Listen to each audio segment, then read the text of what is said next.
La troisième partie de cette émission, l'avant-match face à Lille. On est toujours en compagnie de Kassim Abdallah, ancien joueur professionnel qui joue aujourd'hui avec la réserve de l'Olympique de Marseille. Maxence Volpe qui joue plus du tout et Romain Canucci qui fait quelques paddles par moment. Voilà notre tablé pour débriefer ce match face à Lille. Non, on a des journalistes bien évidemment avec Romain Canucci et un consultant depuis 20 ans maintenant que tu es consultant.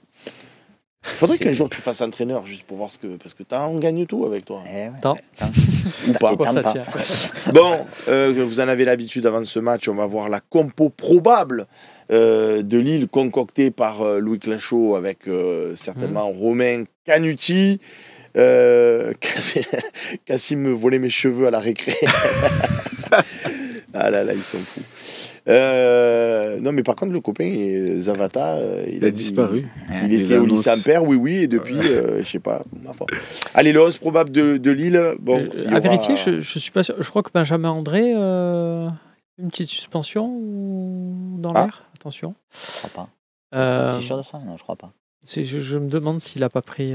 Bon, ce qui est sûr, c'est que c'est Diakité qui est derrière. Lui, on Diakité, le sait. Lui, à mon avis, il va manquer. Je serais curieux de savoir comment ça se passe quand lui, il était suspendu pour accumulation de cartons jaunes et il reprend un rouge derrière. Donc lui, il doit prendre 2 ou 3 matchs. Là. Oui, il y a Saonatresse qui nous dit l'excellent Louis Clachot. Oui, l'excellent Louis Clachot, sauf que s'il y a encore un suspendu dans l'équipe, à un moment donné, quand on fait des compos probables, c'est pas à la volée. On les prépare.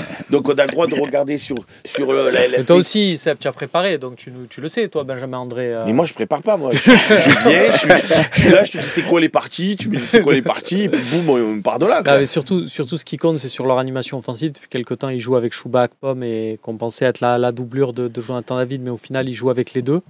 Celui qui est sorti de l'équipe, c'est Rémi. Tu dis depuis quelques temps, c'est les 2 derniers matchs. Ils ont joué une fois à Monaco comme ça. Après, pourtant, contre Monaco, ça avait marché puisqu'il avait gagné 2-1. Ben, avant, tu avais Haralson en 10 et ils avaient un autre mec au milieu. Et là, ils sont passés. C'est un peu Cabella, notamment, qui sort un peu les 2 derniers matchs, effectivement, de l'équation. Et ils ont Akpom avec Jonathan David un peu derrière. Non, c'est une équipe, c'est quand même intéressant, mais quand tu y penses aussi, Chouba Akpom, l'an dernier, quand on l'affronte avec l'Ajax, c'était pas l'attaquant qui nous faisait le plus peur au monde. Jonathan David, c'est super fort. Haralson, il est dans une très très bonne forme. C'est pour ça que si on gagne, je reviens à mon truc, on sera une vraie perf et je pense un moment marquant. Mais on n'affronte pas non plus l'équipe. Eux aussi, ils ont fait beaucoup de matchs. Donc, je pense qu'en fin de saison, ça doit se sentir aussi. Max, je fais pas de provocation. Je te pose vraiment une question. Quand tu regardes l'effectif de Lille et qui a été quand même aussi pensé pour faire la Ligue des Champions, puisqu'ils étaient inscrits à la Ligue des Champions, et que tu regardes l'effectif de l'Olympique de Marseille, ils ont David, mais on a Gouiri. Après, est-ce qu'ils ont l'équivalent d'un Greenwood en tant que facteur X? Est-ce qu'ils ont l'équivalent d'un Rabiot qui est un international français? Bon, ils ont un Chevalier en Arrouli, donc là, ça se vaut. Tu comprends le sens de ma question? Le problème, c'est est-ce qu'on n'est pas au moins aussi bien qu'eux, avant cette rencontre? Si ta question, c'est est-ce que tu échangerais leur effectif avec le nôtre? Moi, je ne l'échangerais pas, par exemple. Mais de toute façon, entre guillemets, on est devant au classement. Mais c'est vrai qu'ils ont quand même réussi sur l'ensemble de la saison. Moi, je trouve que ça, c'est remarquable, à faire un beau parcours en Ligue des Champions. Et je vous rappelle que nous, quand on y est en Ligue des Champions ou même en Ligue Europa... C'est pas la même formule, Max. Certes. Mais non, mais nous, tous les matchs du dimanche, on dit ouais, mais on a joué le jeudi ou on a joué le mercredi, on est fatigué. Et eux, ils arrivent en fin de saison. Et c'est pour ça que dernièrement, je te disais, malheureusement, je pense que Lille va bien enchaîner parce qu'ils ont pu justement un match tous les 3 jours. Et je crois que sur les 6 ou 7 derniers matchs, ils ont eu une seule défaite à Lyon. Donc ils enchaînent quand même. Alors, il y a Loïc dans l'oreillette qui me dit « Je te confirme qu'André sera bien là ». Et il y a Keizain sur Twitch qui nous dit « Je confirme qu'il n'y aura pas André ». Donc, des confirmations, ça demande surconfirmation, tout ça. Ça demande... c'est... Il y a pas... on le voit où? Sur le site de la Ligue, ça, non? BenjaminAndré.com. BenjaminAndré.com. Après, ce qui va être intéressant par rapport à ce que disait Romain, c'est que s'il joue David et Akpom devant, presque tu as envie de te dire, est-ce que nous... On le fera après dans le continu, on ne va pas retourner dans un système avec 3 axios. Mais en même temps, Je ne suis pas assuré non plus, parce que moi, je suis loin d'être certain qu'il va jouer avec les deux en pointe. Genesio. À voir. Donc, il y a Louis qui nous a montré quelque chose. Il a affiché peut-être le match ferme. Il te montre des indices. Ouais. Voilà. À toi de deviner. Mais il fait juste pour vous chez vous en fait région. Juste des petits. C'est bon. Il a eu l'indice. Il affiche. Quel est votre choix, monsieur Volpe? Et on nous parle de Zegrova. Il y a beaucoup de copains qui nous disent pourquoi vous n'avez pas mis Zegrova dans l'équipe. Alors Zegrova, il est blessé et on le voit plus trop. Enfin, il tourne plus trop avec eux. Il est blessé depuis un mois, je crois. Ok. Alors voilà, Loïc, ça l'a énervé et bam, il nous sort à partir du 6 mai, voilà, il sera suspendu. Le match d'après, excusez-moi, il est suspendu. Voilà. Donc c'est pour ça qu'on dit souvent l'excellent Loïc Lachaud. Eh oui. C'est un métier, c'est comme ça. Vous avez essayé de le prendre à revers et pas du tout. On va passer à cette formidable partie qui est le coach chez nous. Alors le C, tu te mets à droite, tu te le laisses dans l'axe, voilà. Et le coach chez nous. Voilà, c'est ça les gars, le coach chez nous. Le coach, c'est nous. Précisons, Seb, que pour ce coach, c'est nous. Oui. On est à Cassim, on ne va pas le mettre non plus dans la sauce. Il est toujours salarié de l'Olympique de Marseille. On ne va pas lui dire choisis tel joueur ou tel joueur. Alors Loïc, tu m'élimines Cassim. Je ne veux plus voir ça. Bon. Est-ce qu'on peut le mettre dans l'équipe? Il y a cette année, il y a des matchs où on rigole, mais ça aurait pu faire du bien. Max, le système. Tu es notre consultant tactique et technique. Ben moi, je ne serais pas surpris, justement, comme je te le disais, qu'on repasse à une défense en 3 pour se calquer sur le système de Genesio, en partant du principe qu'il va mettre Akpom et David, comme on vient de le dire. Mais après, d'un autre côté, comme je t'ai toujours dit, j'aime bien aussi qu'on impose notre logique de jeu et donc je te laisse un peu la parole. Cassim peut prendre ses positions, je pense, sur le système de jeu peut-être. Moi, je pense que ça va être un 4-3-3 avec la possibilité, du coup, ce qu'on a observé d'ailleurs sur le dernier match, alors là, Luis Enrique qui redescend. Vous me faites beaucoup de peine. Vous savez pourquoi vous me faites beaucoup de peine?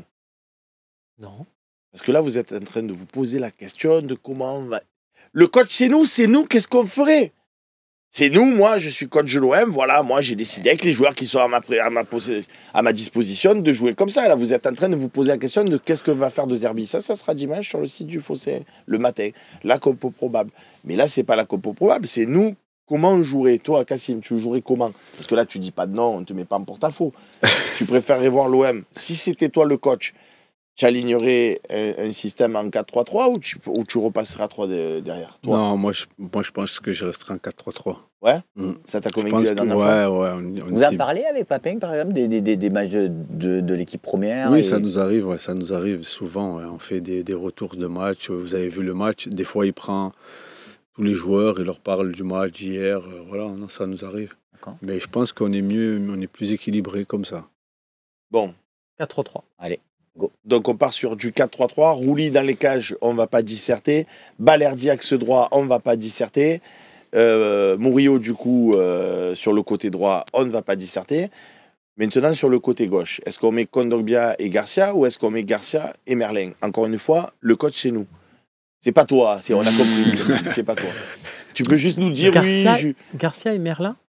Oui, lui veut Garcia centre gauche et Merlin arrière gauche quoi. Pas pour moi. Garcia. C'est des questions. C'est des questions. C'est moi. Non, mais Garcia, pour moi, il allait bien dans la défense à 3, mais pas dans une défense à 4. Pareil. Donc, je mettrais. Ouais, mais en même temps, Kondogbia, il a fait son match. Mais là, ça va aller vite. Là, on était tous étonnés. Il a fait son match. Ouais, mais alors, je pense encore une fois. Ça va pas aller à 2 à l'heure comme à York. Sauf que sur ce match, on en a parlé sur la partie précédente, on n'est pas obligé de gagner, nous. Vous voulez gagner, moi, nul, ça me... Donc si on les attend bloc bas, à un moment donné, tu peux pas prendre sur 10 mètres, tu peux pas prendre un mec de vitesse, quoi. Allez, Garcia et Kondogbia, milieu de terrain, vous mettez qui? Bon, Rabiot axe gauche, très bien. Hochberg devant la défense, je suppose que... Après, bon, il peut y avoir un débat avec Rongier aussi devant la défense, mais bon, je suppose que Rabiot, Hochberg, voilà l'idée. Benasser ou Rongier? That is the question. Moi, je mettrais Rongier. Je mettrais Rongier, que j'ai pas vu. Tu vas pas pouvoir trancher en plus. Il va pouvoir trancher. J'ai pas vu Rongier si après ça sur le dernier match. J'ai vu beaucoup de critiques sur Rongier. Moi, je trouve. Est-ce que ça te va pour l'instant, Kassim? Ouais, ça me va bien sûr. Moi, je mettrais Benasser. Parce que j'ai toujours défendu Valentin Rongier, je l'adore. Mais j'ai l'impression que les dernières rentrées de Benasser me donnent plus de satisfaction que ce que je vais voir faire Rongier. Donc, partant de ce principe-là, et partant aussi du principe qu'à mon avis, Benasser, ça reste quand même un match que dans les matchs clés, il devrait pouvoir nous faire quelque chose de très très bien. Je mettrais Benasser. Alors toi, Seb, tu fais quoi? Ça me gêne parce qu'il y a Dario Leone qui dit merci Seb, tu es un des seuls de l'équipe qui prend en compte le live YouTube. Donc, consultation sur Twitch pour savoir est-ce qu'on met Rongier, est-ce qu'on met Benasser. Non, mais c'est vrai, on me fait pas. Sur YouTube, ils peuvent marquer. Je sais pas, est-ce qu'il y a. Non, mais ils peuvent déjà marquer leur avis, ça te donnera une. Fais sur YouTube aussi, allez, on prend en considération, on prend tout le monde, nous, allez. Consultation sur YouTube, consultation sur Twitch. De toute façon, c'est le dernier point d'achat. En attendant justement le résultat de ces consultations, on peut mettre devant tranquillement, je pense, Luis Enrique, Guéry et Greenwood. Luis Enrique. On peut mettre Guéry, on peut mettre Greenwood. Après, à gauche. Moi, je mettrais aussi Luis Enrique. Alors, parce que on est dans une logique plus défensive que de mettre Jonathan Rowe. Je sais que toi, tu aimerais peut-être bien voir Jonathan Rowe, mais dans une logique où tu vas à Lille, encore une fois, et qu'il faut être solide, moi, je mettrais Luis Enrique. S'il nous fait un bon match, il nous rapporte encore 1 ou 2 millions. Ça. Je peux pas voter, moi. Bon, apparemment sur. Ah non. Et sur Twitch, je vois pas. Je vois sur YouTube, mais je vois. Oh, c'est serré, hein. C'est serré. C'est un vrai débat. C'est 4-49. C'est 4-49. Sans nous dire, est-ce que tu avais un vrai avis? Tu te dirais, moi, vraiment, je préférais voir plutôt. Vraiment, pour moi, c'est un vrai débat. Parce que les deux, je pense qu'ils ont le truc. Benasser, moi, je l'ai trouvé super intéressant dans ses récup. Et dans la dernière passe, il arrive à faire des choses qui sont pas mal. Et par contre, Rongier, il se projette beaucoup. Et il apporte les décalages dans le demi-espace qui nous font du bien. Donc, c'est un vrai débat. Est-ce que le coach il va vouloir une structure solide et un bloc bien défensif, bien costaud, et voilà, je partirais sur du Benasser, sinon Rongier. Ouais, ça c'était pas mal. Je partirais sur du Benasser ou sinon Rongier. Loïc, tu peux mettre s'il te plaît aussi à Amine Gouiri à la tête de l'attaque de l'Olympique de Marseille. Bon, Rongier sur Twitch s'impose 66%, même 67% contre 33%. Par contre, sur YouTube, c'est Rongier aussi à 53-47. Donc, dans les deux cas, c'est Rongier. Donc, il y en a un qui va faire un malaise là sur le chat qui s'appelle. Il est là ce soir ou pas? Je crois que je l'ai vu. Parce qu'il déteste Rongier. Nab 175. Il défonce tout le temps Rongier. Il encense toujours Benasser. Tu vois, Nab, comme quoi on a fait une consultation sur YouTube et sur Twitch. Eh bien, l'ensemble des lecteurs préfèrent voir Rongier. Donc voilà l'équipe de l'Olympique de Marseille pour Kassim Abdallah, voilà, qui a complètement validé ce dispositif. Le mec, il ne cherche pas des embrouilles, tu sais. Non, voilà, bon, c'est une jolie équipe quand même. Et franchement, Enrique, sur ce côté gauche, je préfère 100 fois que piston droit parce qu'au moins, j'ai pas de... en défense. Et comme le disait Romain, parce que c'est quand même important de le ressouligner, on peut très bien, dans ce dispositif, à un moment donné, si ça ne va pas, repasser dans le dispositif où on a toujours joué, avec Enrique qui viendrait faire le piston gauche, Murillo à droite, et Rabiot qui repasserait à sa position de... C'est que des joueurs qui maîtrisent. Voilà. Donc on a les deux systèmes, là, pour le coup, qu'on peut utiliser en cours de match. Ça veut dire que si tu mènes 1-0 et qu'à un moment donné, tu veux serrer en fin de match... Et tu as vu que Rojbjerg, contre Brest, de temps en temps, il décrochait aussi un peu en volante, comme il avait fait à l'époque avec Bielsa. C'était Rongier qui faisait ça. Rongier, pas avec Bielsa, Rongier. C'était Romao avec Rongier avec Bielsa qui faisait ça. C'était Romao qui faisait volante. Ok, bon. La petite dernière coupure pub avant de passer à la partie des questions-réponses. Ça va s'arrêter après l'émission, ne t'inquiète pas. Tu vas pouvoir rentrer chez toi, tout ça. Non, parce que là, il se dit, en fait, il y a combien de parties? En fait, le Retiro, c'est ça. Ils m'ont amené en Italie, en fait. Ro Greenwood, Guiri devant, nous dit Franck Cantao. Ben ouais, mais il y a des consultants, ils préfèrent voir Enrique. Non, mais Enrique, je trouve que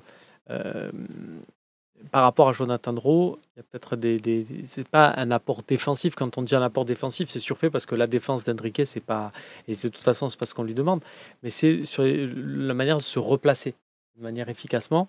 Et Ro, mais même quand il est devant, ne l'a pas. Par contre, quand Ro rentre, on attend à ce qu'il nous apporte un décalage devant. Du coup, moi, je sais, quand je regarde un match de Jonathan Draw, je m'attends pas à le voir se replacer. Je lui dis, c'est pas grave. Toi, ce que je veux, c'est que tu nous fasses des diffs.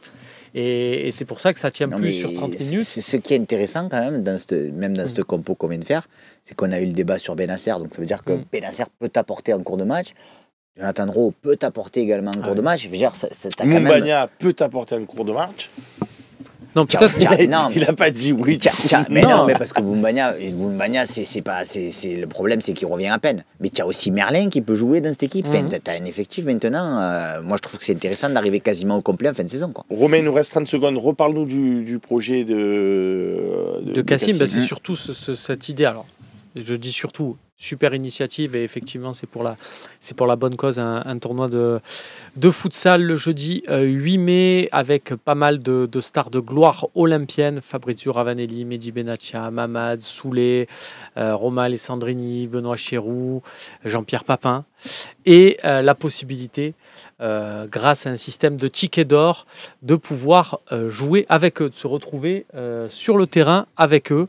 Pour ça, deux solutions, soit participer au jeu concours sur le Phocéen, on a une place à vous faire gagner, et si vous vous dites ça va être chaud pour une place, eh bien vous vous rendez sur le site de l'événement, on vous a mis le lien, il y avait même un QR code, et là vous avez la possibilité d'aller assister à cet événement qui sera familial, qui sera bon enfant, et la possibilité aussi d'acheter un ticket d'or. D'acheter des places normales ou d'acheter des places ticket d'or pour pouvoir participer. C'est ça, et il y aura un tirage au sort pour pouvoir participer. Il y en a plusieurs d'entre vous qui pourront participer. Donc allez-y, faites-vous plaisir, d'autant que c'est pour la bonne cause. On passe à la dernière partie de cette émission.